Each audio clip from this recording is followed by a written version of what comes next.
the OldPreMeds podcast, session number 168. You're a non-traditional student entering the medical field on your terms. You may have had some hiccups along the way, but now you're ready to change course and go back and serve others as a physician. This podcast is here to help answer your questions and help educate you on your non-traditional journey to becoming a physician.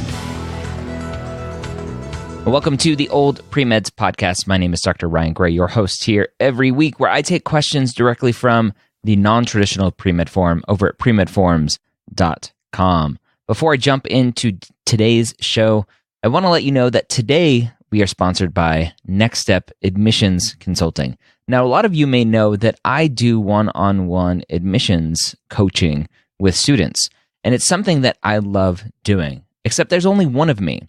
And so when Next Step reached out to me to help them build an admissions team over at Next Step Test Prep, I jumped at it because, number one, I love Next Step because you guys love Next Step.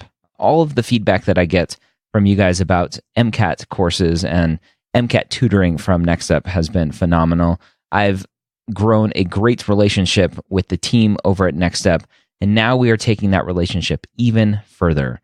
I am their director of curriculum with their admissions services. I'm helping them find advisors to help you on your journey. I'm making sure that they speak in a very similar language that I speak, that they care for their students as much as I care for you guys. And so if you want to check out what they're offering, if you need help with your applications, writing your personal statement, writing your secondaries, your interview prep, all of the extracurriculars that you have to write, go check them out, nextsteptestprep.com. Let them know you heard about them here on the OldPreMeds podcast, or you can use a promo code MSHQ. Jump on a 15-minute free consultation with them, and they'll get you started in the right direction. All right, today we have a great episode, a great question here from a student who I love that they put pronouns in here, she, her, and hers. So let's get into this episode, all about whether or not to quit and move forward in the pre-med path, not quitting pre-med path, but quitting what they're on now. Our student today says, hello, everyone. I started listening to the OldPreMeds podcast about a week ago, and I've gotten to episode 105. I'm addicted. Wow, 1 week and 105 episodes. That's awesome. I'm sorry you had to do that to yourself. This podcast has been giving me confidence to go after my dream of becoming a physician. My desire to become a physician came gradually through life experiences, starting when I was very young. When I was a very young child, spending a lot of time in the University of Michigan's Children's Hospital with my older brother. Various experiences and classes throughout high school further sparked my interest in becoming a physician. However, at that age, I did not have a realistic view of how my life was going to go. Well, nobody at that age has a view of how life is going to go. Anyway, I thought I would be married and having kids by 25 years old. I am now 26 with no husband or kids, but I do have a serious boyfriend at least. In high school and throughout university, I thought it would be impossible to have children and be a doctor with medical school debt. Due to encouragement from family members, I defaulted on the idea of becoming a speech-language pathologist, but my heart was never in it, hence the 3.4 GPA. I graduated with my BS in 2014, but did not continue onto my master's degree, the minimum for SLP practice, until the fall of 2018. I knew I did not want to do SLP, so after I graduated, I taught English in South Korea through the EPIC program at 2 public middle schools. After a year, I came back and became a production mechanic for a jet engine manufacturer and advanced to being a digital radiographer inspector after 3 months. Interesting jobs. From 2014 to 2018, my desire to go to medical school became stronger. I have many friends who are in medical school and residency, and watching their victories and struggles made it easier for me to picture myself in their position. This past year, I told my boyfriend, who is currently a DO internal medicine resident, that going to medical school was my dream. His reaction was very discouraging. He encouraged me to enroll in an SLP program instead, master's program instead. So I applied to a master's SLP program last winter and was accepted. I enrolled in the program hoping that my desire to become a physician would melt away. However, through my SLP classes and interprofessional education experiences, my dream to go to medical school is now stronger than ever. I do not want to waste more time and money on SLP when I know that I want to practice medicine. However, my boyfriend and family think it's best for me to finish the program, graduating in December 2019 after 3 more semesters before starting to work on prerequisite courses and extracurriculars. I would really like to start my journey now. I think that a formal post-bacc would be best for me, although I'm open to a do-it-yourself post-bacc. My next semester is starting up in January, and it is so excruciating to keep doing this program when I know what I really want to do. GPA in undergrad, BS Communicative Disorders and Deaf Education as a pre-speech language pathology at 3.4 GPAs, 1 semester of a master's program at speech language pathology at 3.6 GPA.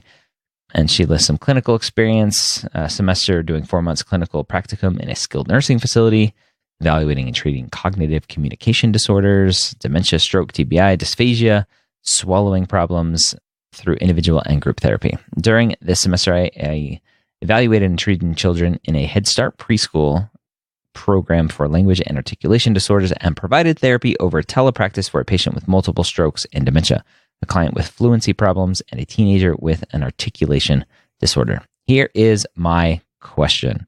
Should I quit my master's program in speech language pathology after 1 semester and start a post-bacc? If you read this whole post, you're a champ. Woo! Thanks. I would appreciate any advice on my predicament. My pronouns are she, her, and hers. That's awesome. All right, so here is my advice. Quit. Be a quitter. Embrace your quittingness. If you do not want to be a speech language pathologist, why the heck would you finish your degree to be a speech language pathologist? Why would you waste your money on a master's program to get a degree so that you can work as a speech language pathologist if you don't want to be a speech language pathologist? It's that simple. If you don't want to do it, don't do it.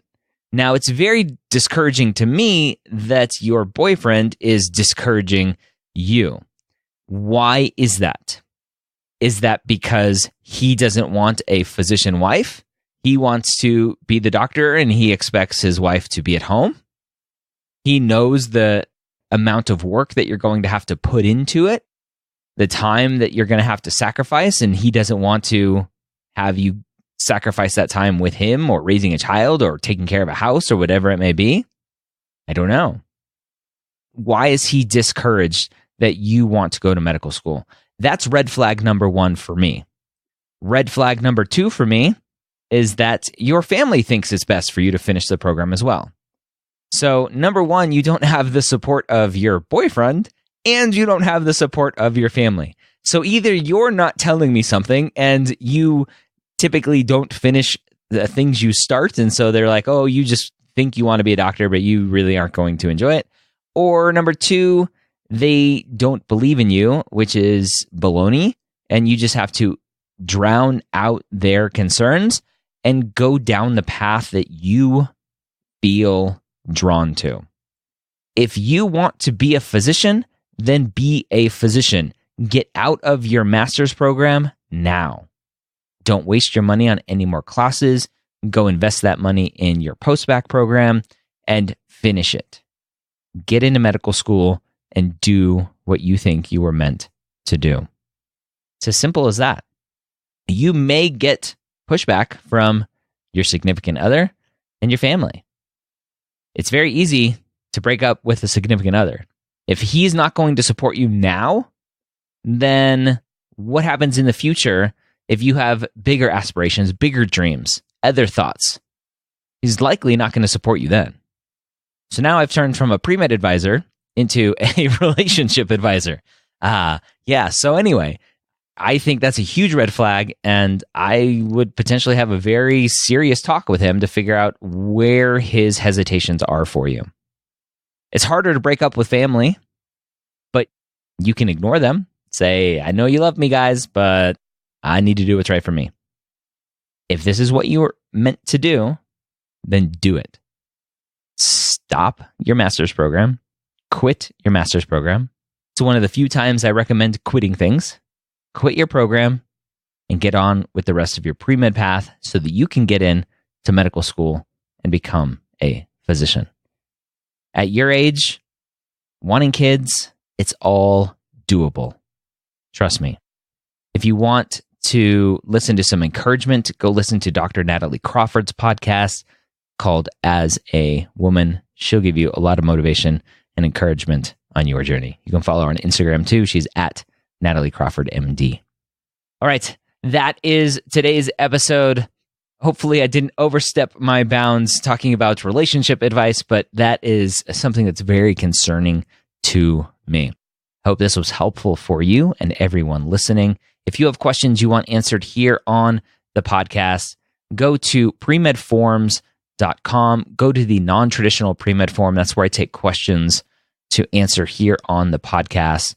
Ask your question, answer other people's questions, give your thoughts, give your advice to other people who are asking questions as well. And hopefully I'll get to your question here on the podcast.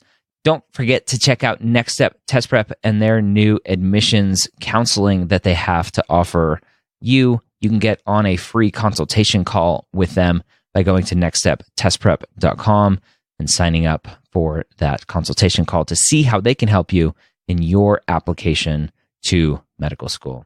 Hope you have a great day and a great week. I'll see you next time here on the Old Premeds podcast.